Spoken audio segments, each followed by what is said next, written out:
मैं डॉक्टर दीपांकर बैनर्जी बोल रहा हूँ जबलपुर से। Ideal fertility IVF and genetic centre private limited से, जो मध्य प्रदेश में स्थित है। और मैं गायनिकोलॉजिस्ट हूँ with special interest in reproductive medicine and fetal medicine, genetics. और हम रेगुलरली आईवीएफ करते हैं, इक्सी करते हैं और मेल इनफर्टिलिटी में भी बहुत काम करते हैं, ताकि जो एजोस्पर्मिया हो उनका भी अपना सेल्फ स्पर्म से बच्चा हो सके, और जो बच्चा पेट में पल रहा है उसका डबल मार्कर, ट्रिपल मार्कर, एनआईपीटी और एमनियोसेंटेसिस, कोरियन बायोप्सी, ये सब हम करते हैं। ये जो साप्ताहिक प्रोग्राम है हमारा, ये क्वेश्चन आंसर का है, जो कि हम यूट्यूब कमेंट सेक्शन से क्वेश्चन उठा के लेते हैं। हमारी कोशिश ये रहती है कि हम सभी क्वेश्चंस का जवाब दें। कुछ क्वेश्चंस का जवाब हम इसलिए नहीं दे पाते हैं क्योंकि बहुत कॉम्प्लेक्स जो सब्जेक्ट्स होते हैं जेनेटिक्स के या फिर इनफर्टिलिटी के, जिनमें कि आपको आके मिलना चाहिए तब वो सॉल्व हो सकता है, उसमें कई बार हम सरसरी तौर पे जवाब नहीं दे पाते हैं।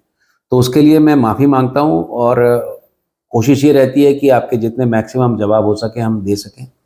मैं देवेंद्र जी से आग्रह करता हूँ कि please go ahead with your YouTube comment sections. Good evening sir. Good evening. Endometrium lining का इलाज करने के बाद क्या नेचुरल प्रेगनेंसी हो सकती है? बाकी की सारी रिपोर्ट्स ओके हैं। एंडोमेट्रियम का यदि गड़बड़ है, एंडोमेट्रियम की लाइनिंग यदि गड़बड़ है, तो एंडोमेट्रियम की लाइनिंग गड़बड़ क्यों है, खराब क्यों है, उसकी पैथोलॉजी जानना बहुत जरूरी है। यदि एंडोमेट्रियम यदि अच्छा बनता है, 5 मिलीमीटर के ऊपर नेचुरल प्रेगनेंसी होने का संभावना सब रहता है, प्रोवाइडेड कि आपकी बाकी जो सिस्टम है वो सब ठीक रहे।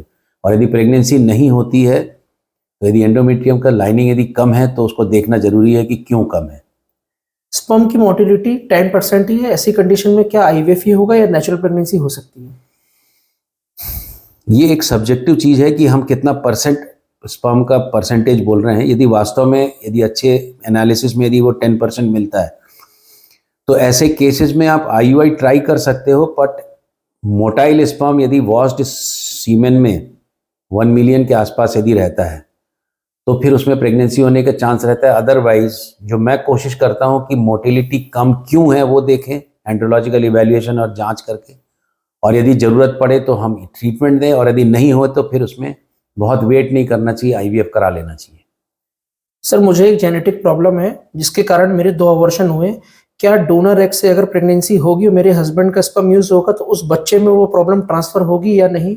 ये एक बहुत इंपॉर्टेंट क्वेश्चन है। ये जो जेनेटिक प्रॉब्लम वाला जो वर्ड इस्तेमाल करते हैं, जेनेटिक्स प्रॉब्लम हजारों में होते हैं, तो कौन सा जेनेटिक प्रॉब्लम है? क्या हर जेनेटिक प्रॉब्लम बच्चे में हो जाएगी? क्या हर जेनेटिक प्रॉब्लम में बच्चे में एबॉर्शन हो जाएगा?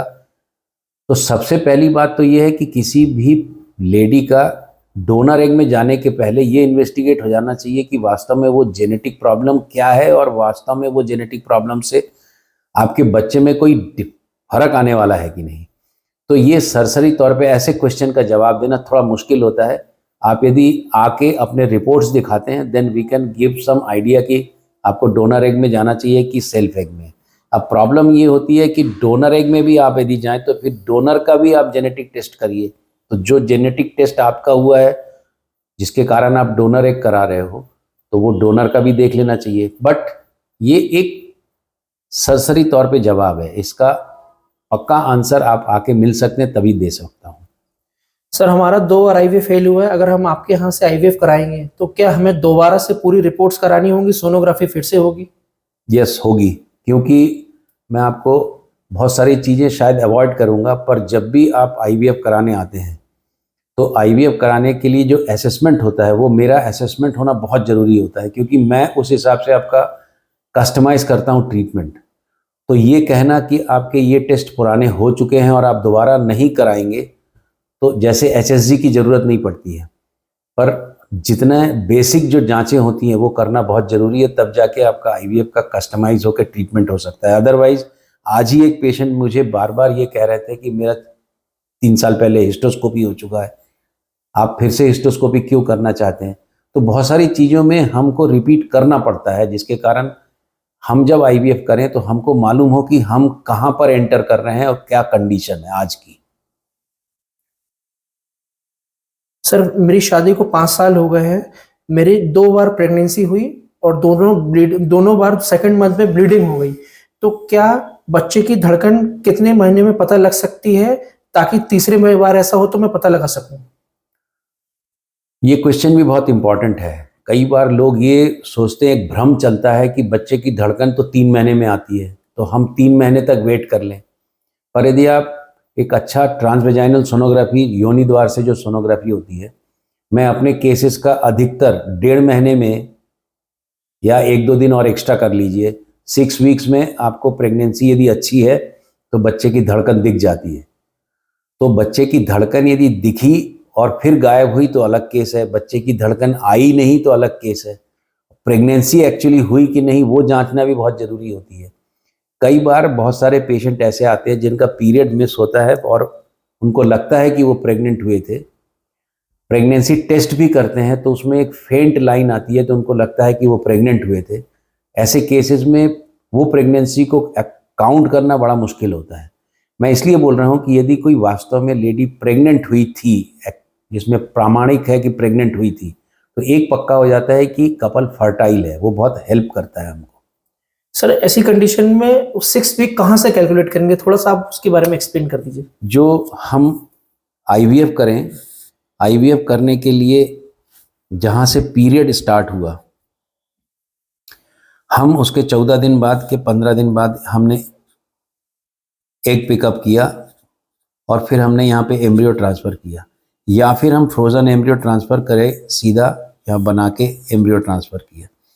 एम्ब्रियो ट्रांसफ़र के बाद में हम 14 दिन बाद, यहाँ भी 14 दिन बाद हम एक प्रेगनेंसी टेस्ट करते हैं। ये प्रेगनेंसी टेस्ट जब हम करते हैं तो हम मान के चलते हैं कि ये, इससे यदि हम 1 महीना या 28 डेज पीछे चले जाएं, कई लोग एम्ब्रियो ट्रांसफ़र से भी कैलकुलेट करते हैं। एक सिंपल मेथड ये है कि हम पिछले 28 दिन बाद जो डेट आई या 30 दिन बाद, उसको लास्ट पीरियड मान लें। उस लास्ट पीरियड से अब आप यहाँ से यहाँ तक गिनेंगे प्रेगनेंसी टेस्ट तक का, तो ये 4 वीक्स हो गया, मतलब 1 महीना हो गया। यहाँ से लेके 15 दिन, मतलब 14 दिन यदि स्पेसिफिक लें तो 2 सप्ताह हो गया। तो ये वाली जो टाइम आएगी ये 6 वीक्स कहलाएगी।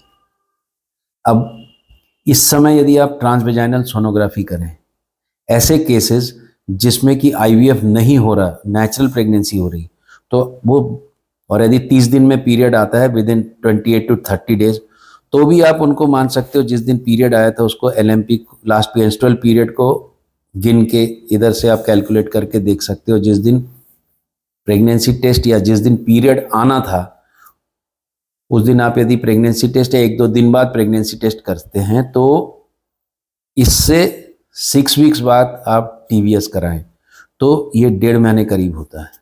तो नॉर्मल वाले में 1.5 महीने, यहाँ पर आपका 15 दिन प्रेगनेंसी टेस्ट के बाद 15 दिन या 14 दिन एम्ब्रियो ट्रांसफ़र में, फ्रोज़न एम्ब्रियो ट्रांसफ़र में, या फिर फ्रेश एम्ब्रियो ट्रांसफ़र में प्रेगनेंसी टेस्ट से 14 दिन, 15 दिन, इस समय जो टाइमिंग होती है उसको वो 6 वीक्स कहलाती है।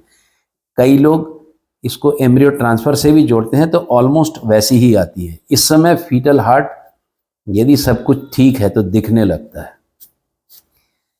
यदि इस समय नहीं दिख रहा तो जरूरी नहीं कि बच्चा खत्म ही हो गया है। हम नॉर्मली 1 वीक वेट करते हैं, फिर से अल्ट्रासाउंड करके देखते हैं।